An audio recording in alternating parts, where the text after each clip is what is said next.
So there was communication, a financial advisor that talks at you, not with you. Yeah. And then too much jargon and not enough information, which I feel like sometimes we're guilty of, but that's okay. And then investments are too expensive was the fourth one. And that wasn't really necessarily like, Amazon's too expensive. It was more directed towards Like fees, ratio? fees and stuff like that. Yeah. Yeah, this is a great article. And this is one I want to be careful with because I don't want to border the line of advice, but I just here's my philosophy and what I think. But I want to start with some analogies. So you look at sports. Yeah. And look at athletes, and it's well documented, especially in football. Yeah.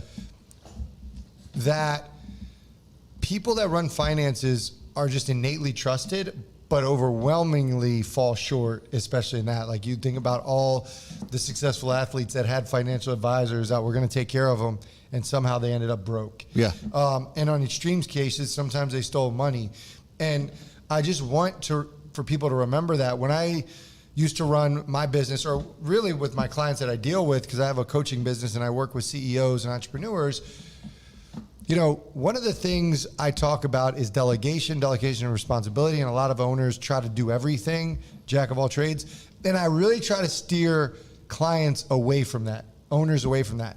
With one exception, I always tell them, you need to have at least a basic understanding of financial management. Yeah. You need to be able to sit in the room and talk to your accountant, your tax strategist, whoever your financial advisor is, and you need to be able to hold your own. You don't have to do it if you want to, great, but that's the only area where I say you need to know what's going on. Yeah. Same with your personal life. You can delegate whatever you want in your life. You can have people doing other things, but your financial health, at least my financial health, I want to be in charge of that. Yep. Now, I take control of it, but at the very least, when I talk to my friends and family, it's like, what do you know about your finances? There's just this blind trust. Yeah. Like if I say, what investment vehicles are you in? No one knows. What is it leveraged in? What's your risk profile? Things like that. What are your expense ratios? And the one thing that frustrates me about these investment advisors is, one, they're almost like used car salesmen, and there's great ones out there. Absolutely. But there's a lot of them that ruin it for everybody else, where they're trying to sell you shit you don't need. Yeah. I have two friends that are financial advisors. I was going to say, shout out, Mike Cam. Shout out. and I run things by them, but ultimately I push the button. Yeah. Right? I think it's foolish to not have people in your corner that you trust, but you need to push the button. And so that's just my confidence level. I also choose to invest the time in it. But even if it's just mutual funds or ETFs, you can still do it on your own and have diversification. So I just have very strong feelings about it.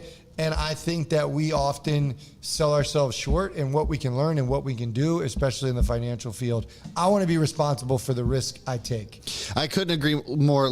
I think when I look back at my own financial background, working for the financial firm that I worked for, there were definitely people that had their Series 7s, all of a laundry list of qualifications, and they didn't know shit, and they actually didn't care about the people that they were serving.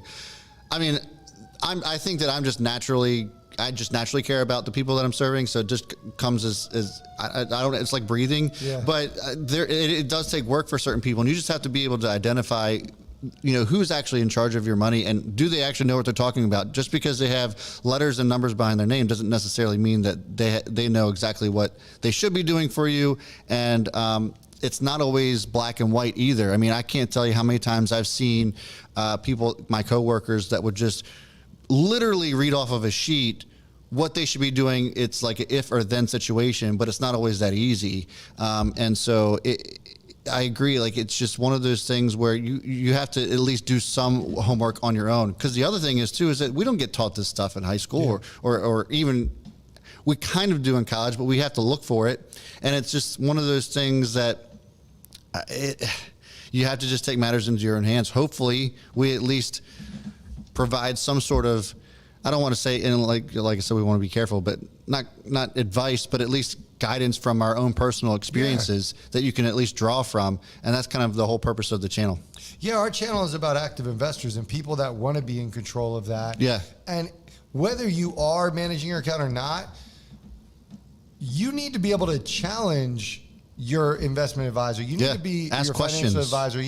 And understanding why they're doing what they're doing. And you need to guide that ship. Yeah. And say, okay, what are you in? Why are we in this? Yeah. How are we doing? What's the plan? And like, the more you can be involved in that discussion, the more you'll feel confident in it.